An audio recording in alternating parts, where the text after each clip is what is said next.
Welcome back here to Wake Up Call with Dan Tortora, on site, on location at Avicolli's on the corner of Route 57 and Wetzel Road in Liverpool, New York. Wake Up Call with Dan Tortora here every single month celebrating Liverpool Warriors athletics.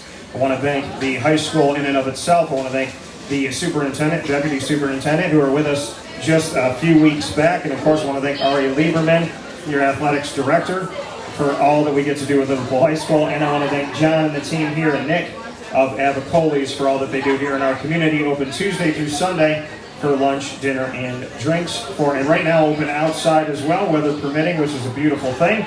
We're here on the pizza side with Coach. We're going to have some fun for the first time ever. I get to welcome Dave Sargalski to the show. And Dave, happy to have you. Thank you. Happy to be here. Can we give Dave some love here? Can we clap it up for Dave?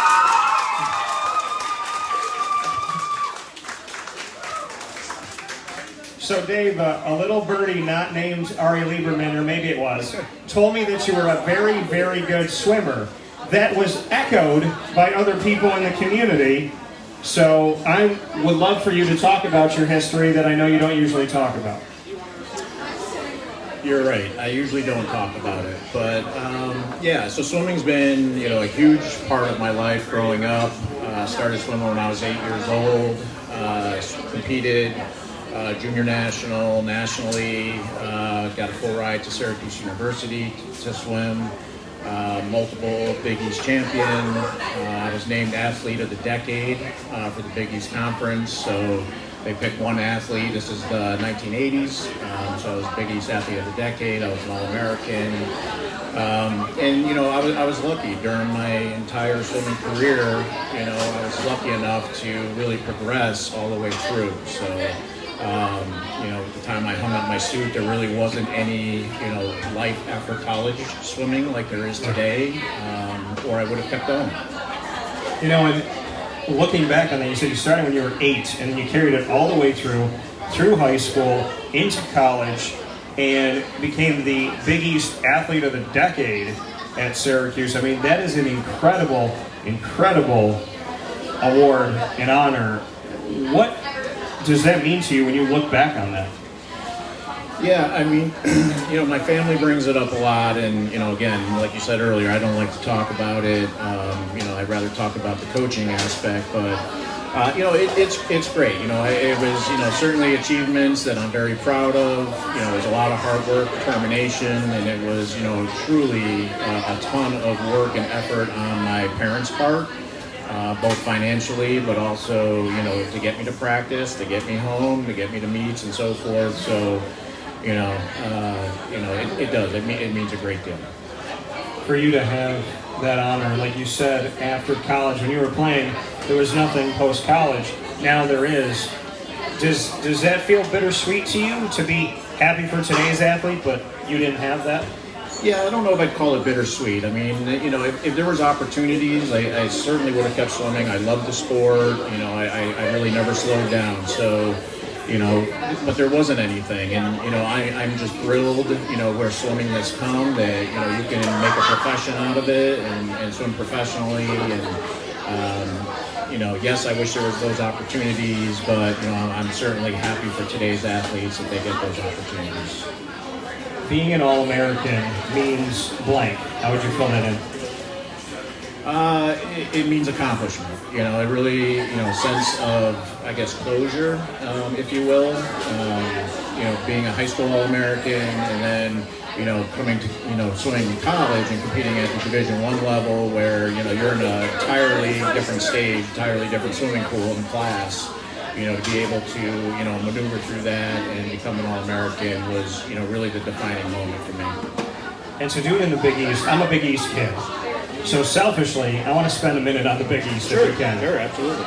Because be it swimming, be it football, be it basketball, be it whatever, the Big East was an amazing and beautiful and incredible conference. It was UConn, it was Syracuse, it was Pitt, it was Villanova, St. John's. I mean, there's so much Georgetown. So much beauty in it. And now, the Big East for basketball has your Georgetowns and your Villanovas and St. John's, and they just took back UConn. But the Big East isn't the same, because remnants of it are in the ACC, remnants of it have gone into the American for a time, and and then they just have the Big East for a different world now with no football. What does it feel like to you to not have it? Because, I'm 35 years old, and my heart still breaks when I think about it, Yeah, I mean, the Big East Conference, year in and year out, for all athletics was, a very powerful conference, especially in basketball and so forth, but even in swimming. I mean, it was a very competitive conference. When Syracuse made the move to go to the ACC, there was a tear in my eye because, the Big East did mean so much, and it meant a lot to the athletes that competed in the Big East. So, I totally understand the reasoning behind. I mean, the ACC is certainly a power conference, and it's definitely the avenue that you have to take in today's athletics.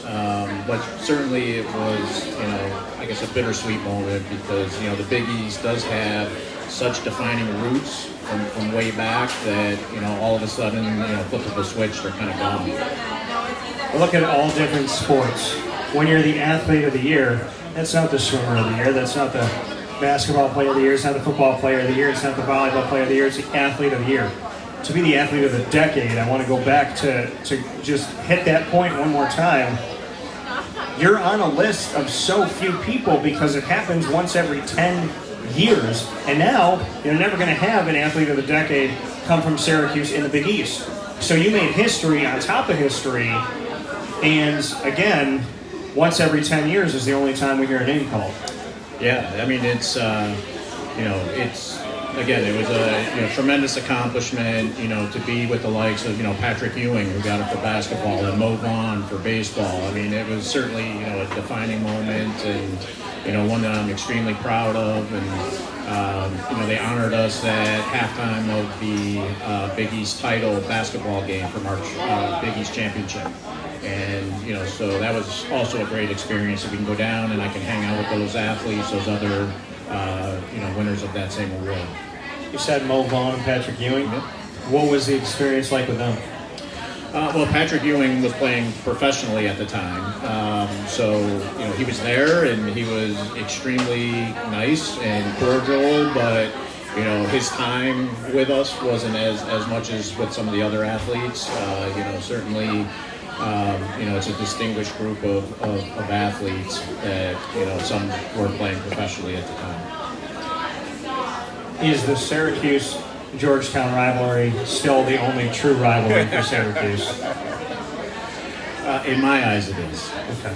Well, and I asked that question because, I'm going to ask you this, okay? So, Duke's rival is who? North Carolina. North Carolina's rival is who? Duke. Syracuse's rival in the ACC is who? Duke. But Duke's rival is not Syracuse. Correct. So how can you have a true rivalry if your biggest rival is not you? Right. That's the whole point. Totally agree. Is that Duke, North Carolina, Duke, and then Syracuse is off on the... Syracuse is kind of like... How would I describe this? I know it's a family show. Syracuse is kind of like the mistress of the marriage. That's what Syracuse is, kind of the mistress. And it just doesn't feel right. And that's why I think they're going to have to play Georgetown for the rest of forever. But it still doesn't feel the same. And I certainly hope that they do continue to play Georgetown. I hope that rivalry never goes away. I don't think it will. I don't think the fans will allow it. So, hopefully that will always be the number one game on our schedule. Speaking here with Dave Sargalski, the head coach in his first year with the Liverpool Warriors girls swimming and diving team. Myself, Dan Tortora. Wake Up Call is on-site on location every single month here at Avicolli's, walking distance from Liverpool High School. Support local, support the kids, and obviously support local business here, and we appreciate it here at Avicolli's. You had a lot of very nice smelling and looking pizzas walk by me. Did you test any of them? I did not tonight, but Avicolli's is certainly our go-to when it comes pizza time. Fair enough. On the corner of Route 57 and Wetzel Road in Liverpool, New York. Getting to Liverpool, what made you take this opportunity? Yeah, so, I was actually, I saw the position, and, this is a part of my coaching life that was empty. So I've coached collegiately at Syracuse. I've coached club, with the Syracuse Chargers. And I've always wanted to coach high school and just never had the opportunity. And so when I saw the position, and then just knowing, the tradition that comes with Liverpool athletics, I jumped at the opportunity. And then I was fortunate to meet Ari and, kind of snowballed from there. So, this is just something that I've always wanted to do, and I'm in the place I always kind of wanted to be too when I looked at high school swim. And you said you're in the place that you always wanted to be. Why Liverpool? So my wife grew up going to Liverpool. Her whole family went to Liverpool. We live in Liverpool. She still teaches in the school district. Her mother worked in the school district till she retired. Her father was very, very active in athletics and in arts programs at Liverpool. So, although my orange and blue always ran from, my blood from Syracuse University, they had orange and blue from Liverpool. So now I'm just switching over to Liverpool. Yeah, so you didn't have to change your colors. Didn't have to change. Just had to get that warrior. That's right, had to be the warrior. So we haven't talked about it yet. I saved it for you. The facilities, and as I told Ari, as I toured it during COVID time, and we were able to go in there and socially distance, walk around with masks on and whatnot.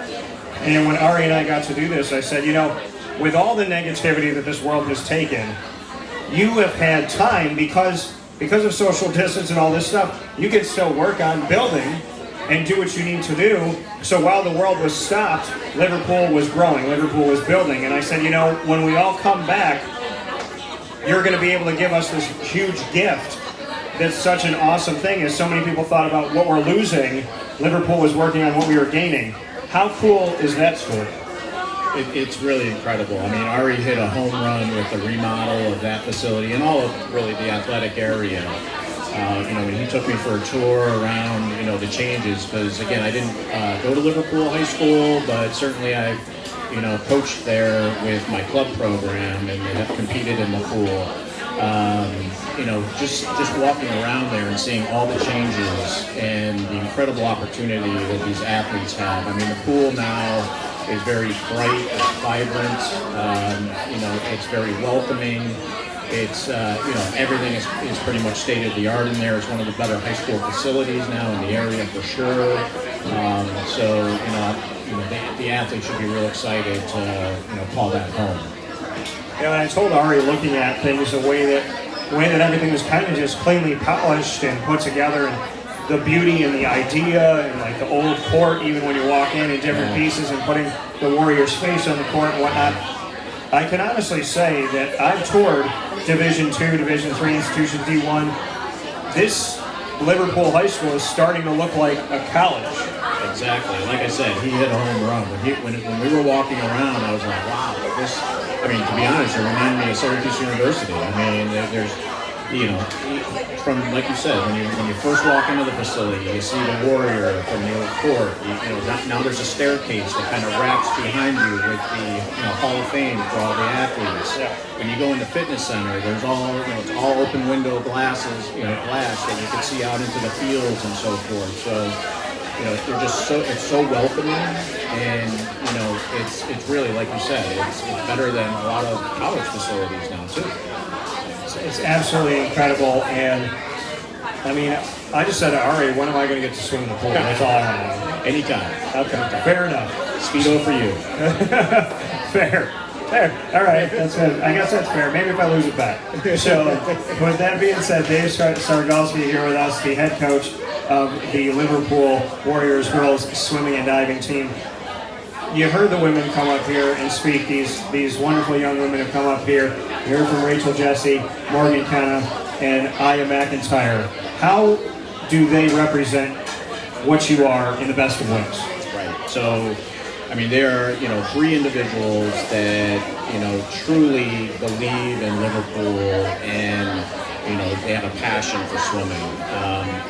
Both Will and I are first-year coaches with the program, so, walking into that could be kind of awkward and, difficult at times, but, they've been so welcoming, and we've done a lot of team building and so forth, and, they're certainly out in front wanting to lead the team and really make sure that they're all engaging together, amongst each other.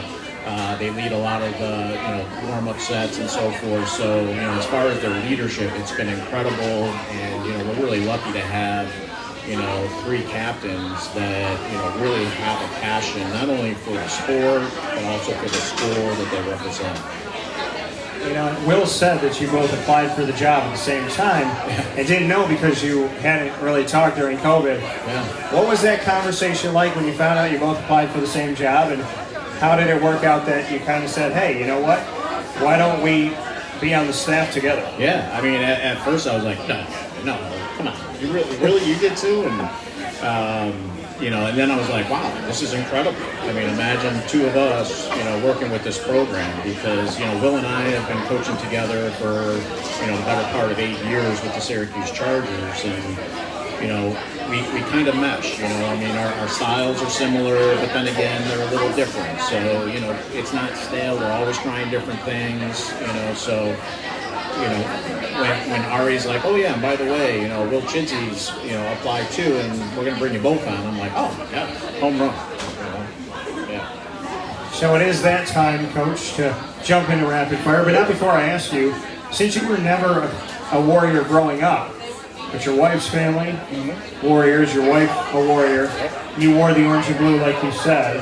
What does it mean to you to be a Warrior now? To me, the Warrior represents pride and tradition. When you first walk into the halls of the gymnasium, everywhere you look, it's about pride and tradition.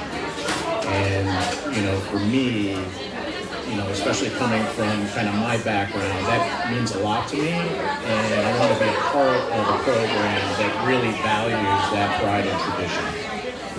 Fair enough. Pride and tradition, some awesome words coming through here. Integrity, a lot of great things. We're in rapid fire. You get 2 and I get 2. Okay. My first question to you in rapid fire, Coach, is if anybody had to play you in a movie, what actor would you choose to be Dave Sargalski? What actor would play Dave Sargalski? Brad Pitt, of course. Brad Pitt. Okay. Fair enough. Okay. What's your first one for me? Okay, let's see. If you could travel either in the future or in the past, which would you prefer and why? I would go to the past, go back and see my grandfathers, and just stay with them. I mean, just as long as I can. They passed when I was 6, in 92, same year, and so I would do everything I could to just stay with them as long as I could. Great answer. My final one for you, Dave, is musically, what are 3 songs that you could put in your car for the rest of your life? Let's see. Crazy Game of Poker by OAR. Okay. All Along the Watchtower by Dave Matthews. And Shakedown Street by the Grateful Dead. Fair enough. OAR, Dave Matthews, and the Grateful Dead. Good choices. Final one for me. Okay. What is your favorite Netflix show, and what character from that show do you like the most and why? Wow. Well, there's a Netflix show that's coming back that, for some odd reason, women love this show, but it's about a male serial killer, and it's called You. And it's a really good show, but I didn't watch it forever because people are like, oh, it's gruesome, it's crazy. And then my mom's watching it, my aunt's watching it, all these women that I know, every age, watching the show. So it's a very good thrill-seeking show. I'm not going to choose it as my favorite. I'm going to say it is coming back 6 days before my birthday on October 15th, though. And I will say that my favorite Netflix show that Netflix made, that's tough. I'm gonna pick a movie because I haven't watched a lot of their original shows. I'm gonna have to say Fatherhood with Kevin Hart, because Kevin Hart's one of my favorites. And I was testing out my comedy on my Uber driver in Charlotte, North Carolina, a couple of years ago, and so I'm tan, but I get very dark. And because my family from where we are in Italy and whatnot. So she called me her caramel Kevin Hart, and I'm going to take that with me forever. So it's a very nice compliment. So I would say that Kevin Hart being a part of that, that fatherhood movie is such a good movie, and I want to be a dad someday, and I never want to be in that situation, but it's a beautiful story. And you just low-key said you met him. I did, yeah. And so you got to meet a lot of people because you were planning out stuff for the students at Syracuse University. Who are some of the musical and comedy people that you have met? And off the air, since you're my 1 degree of separation, can we get a hold of them? So, I mean, some of the people, Kevin Hart, Jim Gaffigan, on the music side, the first concert I ever led up at SU was OAR. That's why I'm such a big fan today. But Kanye West, Drake, Macklemore, Kesha, many, many, many. So, Jim Gaffigan, Drake, and Kevin Hart are like all on my list. Okay. And my best friend, my brother Evan, if you're listening right now, buddy, he's sitting there going, sitting next to the man to talk to Kevin Hart and Drake. He's like, he'd be telling me to figure something out. So can we reach that? Yeah, of course. I mean, what's always great about the shows that we would do is, per the contract, we would always make sure that they come and that they spend time with the students and so forth. So, I mean, we would actually have, lunch and dinner with them as well, So, I mean, great people, it's crazy how ordinary most of them are. And I say most. But you don't see them portrayed that way, in the public eye. Beautiful thing. Dave Sargalski, athlete of the decade, and just casually eats with the people that I love watching most. And he's now the coach for Liverpool with their awesome new facilities. One more time from Avicolli's, wake up call with Dan Tortora, Liverpool Warriors, girls swimming and diving. Give it up for Dave Sargalski. We'll be back next month, and we're here every month. Wake up call with Dan Tortora. We love our connection with Liverpool High School and with Avicolli's. We look forward to talking with you soon. Dave, it's been a pleasure. Thank you.